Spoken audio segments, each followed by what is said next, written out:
Okay, well, good morning. We're going to go ahead and get started with our clinical conversations. And we had a number of questions that came in.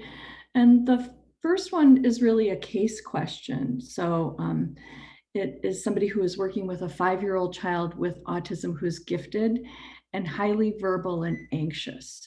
And part of the issue was that he does not use the toilet and holds entirely going into fight flight responses due to the extreme discomfort.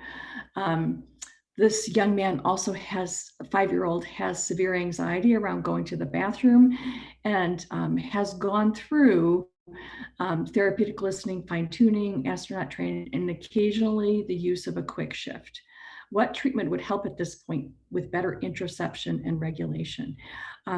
I'm just wondering if the therapist who submitted this question, and I know that we had a number and we've been doing them every week, so happens to be on with us today. If you are, and you don't mind coming on camera and unmuting yourself, I would love to ask you more questions because the questions have been submitted without people's names on them, so I don't know exactly who they're coming from. So I'll give that a minute to see if the person who sent us this question, it happens to be on with us today. And I think this came in last week, so she might not be here or he might not be here today. Okay, so this question to me begs more questions. So for me, what I want to know is what you listened to or what this young man listened to in the modulated music and how he responded, because that's going to help me know where to go. But there are a number of things in modulated music where we have seen an improvement with bowel and bladder. And that can be, and I'd say the 3 top choices would be 1, Mozart for modulation. We've also seen it on links to regulation, links to space, and I've also seen some of that on rhythm and rhyme. And at one point in time, interestingly enough, also with just one case, it happened to be on an apricot jams, which, is not what I would predict. So I would love to know what this young boy listened to in the modulated music. And as well as the fine tuning would be interesting to know. Again, looking at how the Mozart music often regulates those homeostatic functions. Also, astronaut training was at once a week in therapy. Was that something that happened also at home? Because interestingly enough, the vestibular system is very connected to interoception and is really the key anchor and organizer for our felt sense of ourselves in the world. So I would be also very interested in knowing that information. And in terms of a quick shift, where we've seen some of that interoceptive function, and sometimes this extreme anxiety about the toilet is often about the space. They don't want to drop a part of themselves into the unknown space. And so we've also, or did that fear come up because of the sound of the toilet flushing that became an association? That's a whole nother thing. And so a regulation 2 quick shifts is my guess is what this person might have used. And when you say occasionally, see, again, just once or twice in treatment, it's not enough to know. I actually have had great success with sound, but how did this therapist do sound for this child? But I was thinking in the quick shifts is a quick shift space or a quick shift oral motor, because again, it has that suck, swallow, breathe rhythm. And actually you don't think about it, but you are actually one gut tube from the mouth all the way through to the other end, the other sphincter. So I would think about those homeostatic rhythms or the organ kind of rhythms of peristalsis, et cetera. So hopefully whoever this was, please, when you watch on recording later, get back to me and sort of let me know what that was, and we can continue the conversation through email. But I also want to know more about this child in terms of other functioning. And I think that's one of the things that Tracy and I are finding out in terms of who is super successful doing therapeutic listening is when you really do detailed assessment and develop goals and then problem solve around what you believe is happening underneath. And I don't know, Tracy, I know you're on with us. Did you want to say that another way? Or I always think you so beautifully kind of talk about that. No, I don't think I have a significant piece to add. I was just kind of thinking along the same lines as you about wondering if the space piece could have been addressed as part of this client's clinical picture, because that is sometimes the hidden piece in many of our clients, especially when it's related to bowel and bladder. It's not something that you may initially associate. So I was wondering that piece as well. And it may be interesting too. I don't know if this therapist had a chance, going off of your assessment piece, to complete a functional listening questionnaire initially with this client, but maybe it would be helpful to even go back now that you've had an opportunity to work with this client and look at it with a fresh set of eyes and just see if something new emerged when they were looking at it that would tell them either a little bit more about that space piece, to dig a little deeper to see if it was something that seemed to be a little covered up before, or if anything else kind of emerged in that early history, especially around feeding and gut early on. So in addition to that, though, the other thing that I would do would be to have this young man either on a power up ball or a Gertie ball. And I'm imagining that a power up ball, it just kind of depends on size ratio. And on his belly on a regular basis, draping over the ball, hanging over the ball, and then even somebody coming and putting their hands on him and elongating. It's really like, so it would feel like he's draped over the ball, letting go, melting. And I know Tracy has that lovely analogy that she does with her kids as a chocolate chip in the sun. And like, you're a chocolate chip in the sun and you're melting into the ball and taking your hands and giving some downward pressure. And once you could feel underneath your hands that the body has relaxed and your hands can melt in, I would start to gently, with my hand, more around the waistband of this child's pants or a little bit higher, melt them side to side and front to back and on angles. And what you would be doing is doing a nice abdominal massage, which is really a mechanical way to activate the vagus nerve, which is responsible for that interoceptive component in your gut. And also, when you're doing that pressure and that sliding, kind of gliding, you're going to be getting more of those mechanoreceptors that live in the connective tissue that also are responsible for interoception. So it's kind of an indirect way to do belly massage. And I think that needs to be done on a regular basis, probably morning, afternoon, and night. And I would do it for a regular basis. I think one of the hardest things for us when we're answering questions, Tracy and I, is when people ask us things and say, I've done something, we still don't really know what that looks like.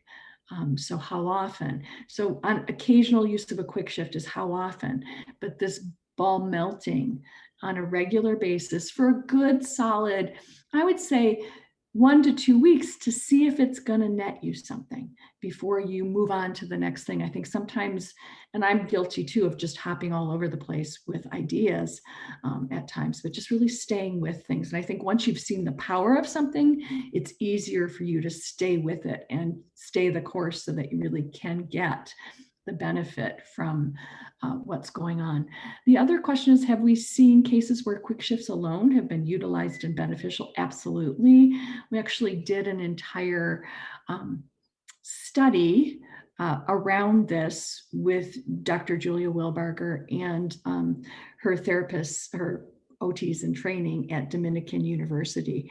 And so we had 13 children and they listened to Quick Shifts only for a 12-week period. And that was 2 times a day for 30 minutes. So if you want to know the power of a quick shift, that's how you use it, twice a day.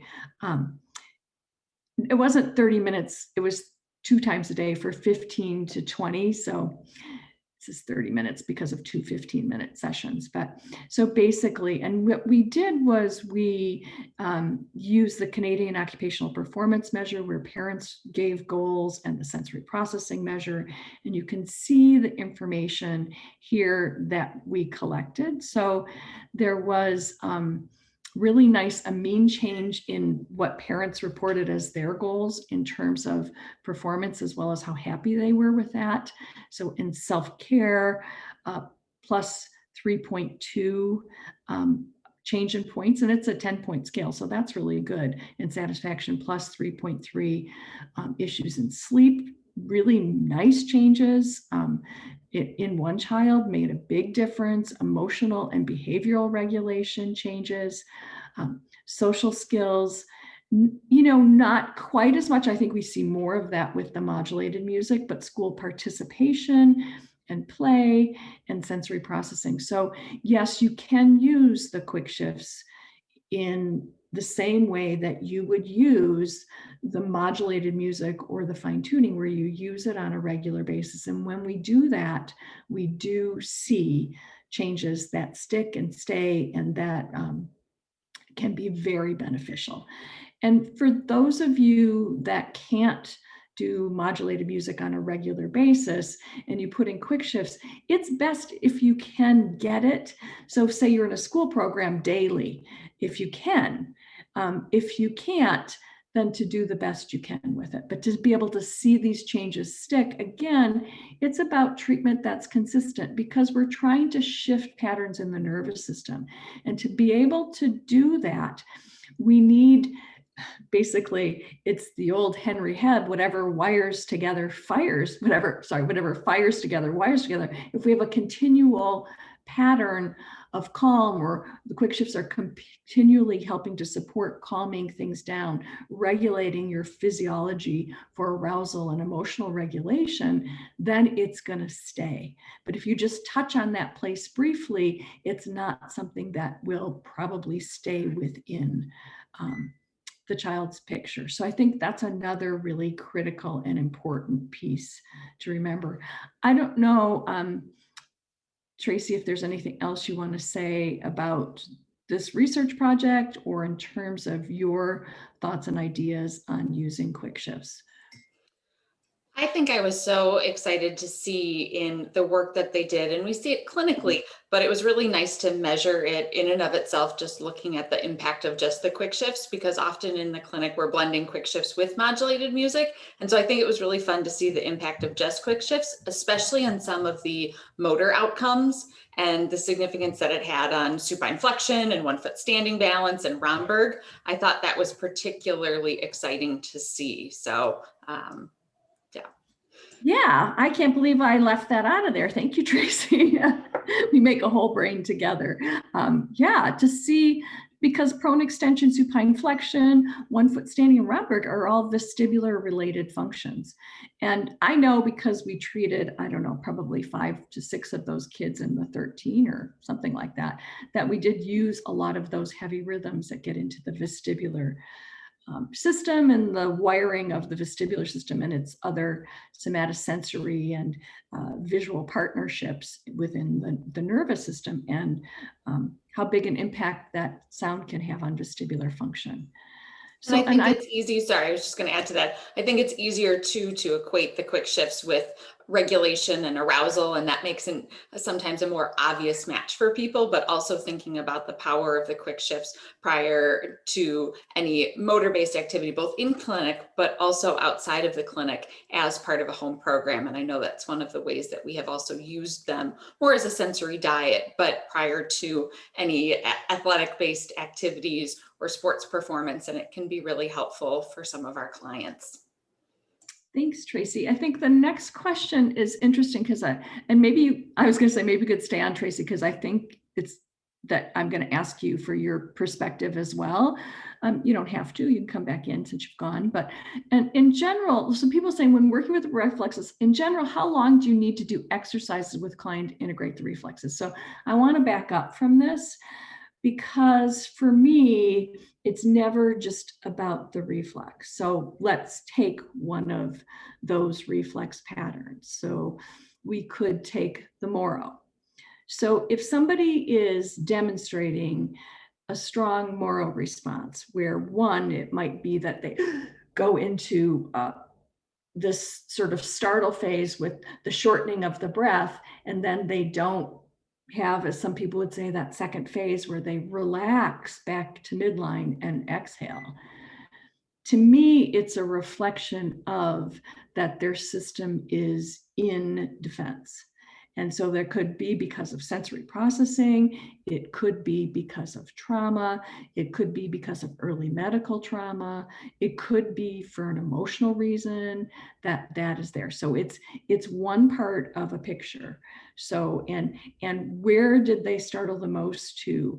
The sudden movement issue or the loud sound issue? And so it begs to me that it needs to be, if it were the sound issue, that it needs to be treated with sound. And I need you to get a feel for the opening and closing of your body, opening excitement and having more tension, and then relaxing back. So the exercises that we do or the activities are just one part of that. But so there's also sensory processing. And then we give those little home program things because they're little power-ups. They can be quite helpful to give the feel of, if you're here, letting go. We also have kids who get stuck in a more primitive part of defense, which is part of a startle or just like a stiffening altogether, the breath holding altogether. And so it is a little bit, and that they never really quite get the opening of the body, and they don't quite get the activation of the arms. The activation of the arms in the Moro is going to be very helpful in balance reactions, like sudden change in balance and catching yourself and protective extension. And they often need to have that pattern facilitated into existence and move through. And so for me, it's a whole treatment approach. So I would be looking in general, how long do you need to do it? Well, it just depends on what I'm doing. Am I trying to help you release tension in the body? Are you stuck here? Am I trying to get the arms available? How long do I need to do what I'm doing is until I see the outcome I'm going after? Is it relaxation, better modulation across the board, better regulation of breath and tension in the body in high excitement? How long do I do things until I get that? And I'm not just doing those exercises, I'm using sensation in specific ways, and I'm using movement. And so I would discontinue when I've gotten the benefit from what I'm doing. So at home, in general, like when we get something started, you do have to give people form. So usually I might say to a family, if we're doing a certain thing, let's do it. Let's say it's wiggle jiggles. We use that a lot to release tension. We use that in both another reflex, the tonic labyrinthine, which tells us about how well your body is automatically relating to gravity. And that also then tells us about vestibular somatosensory and vestibular visual and vestibular auditory functioning. So again, I'm going to take one pattern and look at all the components. Also tells me about, maybe it's because you haven't really developed good core postural skill. So I might be doing wiggle jiggles in the context of a bigger picture. But say I was doing wiggle jiggles, or I was doing opening and closing over the ball, I might say to a family, let's try to get 4 minutes a day. So maybe 2 minutes in the morning and 2 minutes at night would be, 4 minutes a day is something people usually can accomplish. So I might give it that frequency and that duration, or say, well, maybe it's somebody that only tolerates 30 seconds. So let's do it at every transition or before every transition. So we can work up to our kind of use that 4 minute. It's rather arbitrary, but it's something consistent that we can give people that allows them to have structure and to plan it. And I think when we're doing home programming, we need to try to fit that into families' routines and what's going to work for individuals. I don't know, Tracy, if you want to add anything to that. You did quite a lovely comprehensive summary of how we think about it. I really think that one of the unique things that you especially have taught me through thinking about the reflexes is we're never really just working with one at a time, and it's always looking at that bigger picture. And I think you said that so nicely, but I just want to punctuate that because I think that's what is part of makes it unique. And we might be really focusing on one area of a reflex in the clinical practice and then pick that small piece of it to send home as part of the bigger home program, in addition to then adding a quick shift. So if you're talking about addressing the Moro, we might do an activity that's more body-based and then add in the sound piece. So we're often using multiple different sensations that are related to sensations and movement, for that matter, that are related to that particular reflex. So coming at it from multiple angles.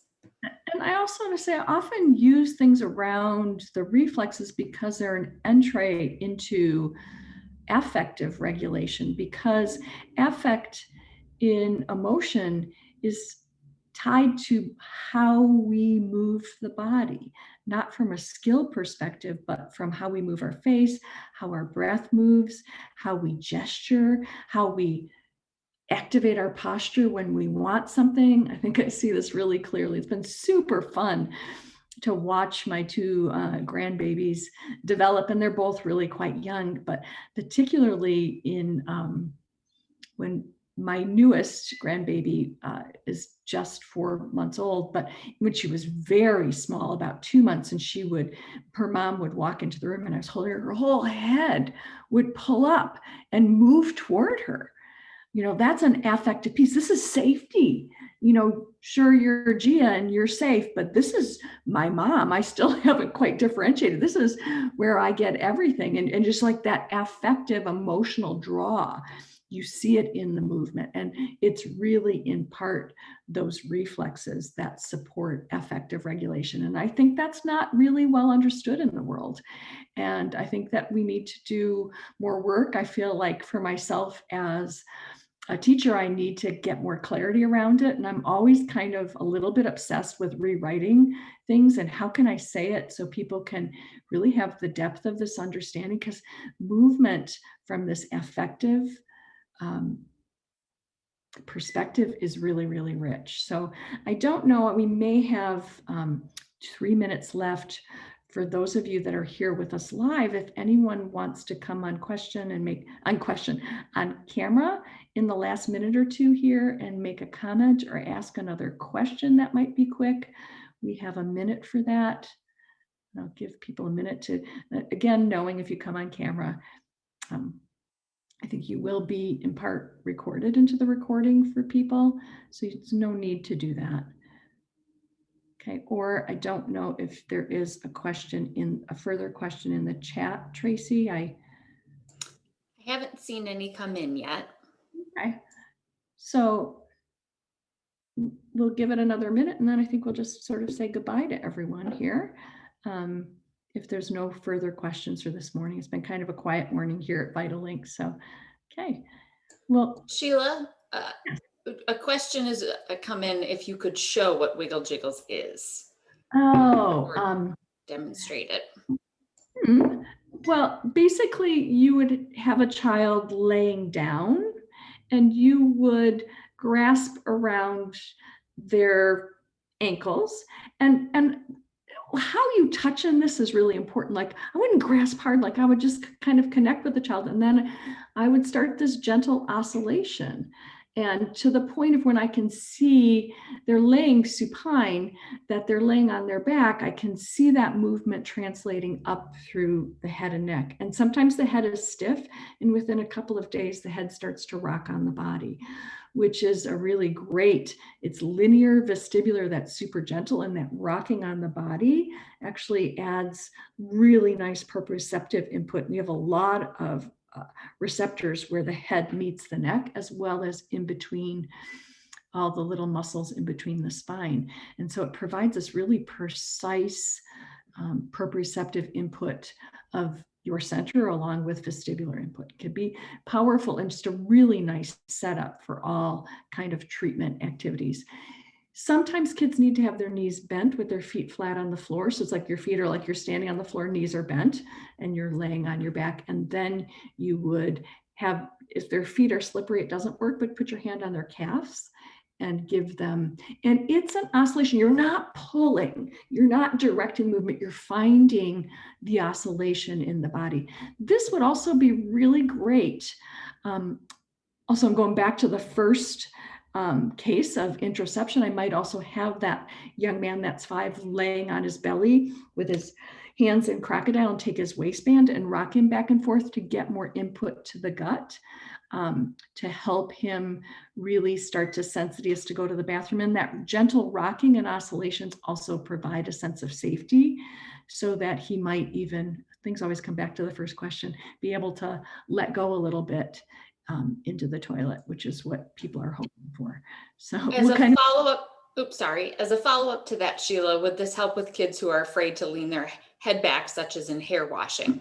Absolutely. It's probably the number one thing I would do. If you're afraid to lean your head back as in hair washing, I would do wiggle jiggles on your back and something from quick shifts, either reg 2, a space quick shift, or if you're in modulated, a links to space would be what I'd be thinking of right away for that child. But like at the top of my list, it'd be what I want to try to see what would be helpful. Super. Okay. We're good, Tracy, with questions? And yes, I think we're good. Thanks everyone for joining us this morning. And again, we'll have this recorded and up for people to look at later. And we really appreciate the ongoing conversation with a wonderful group of therapists at Vital Links. Thank you.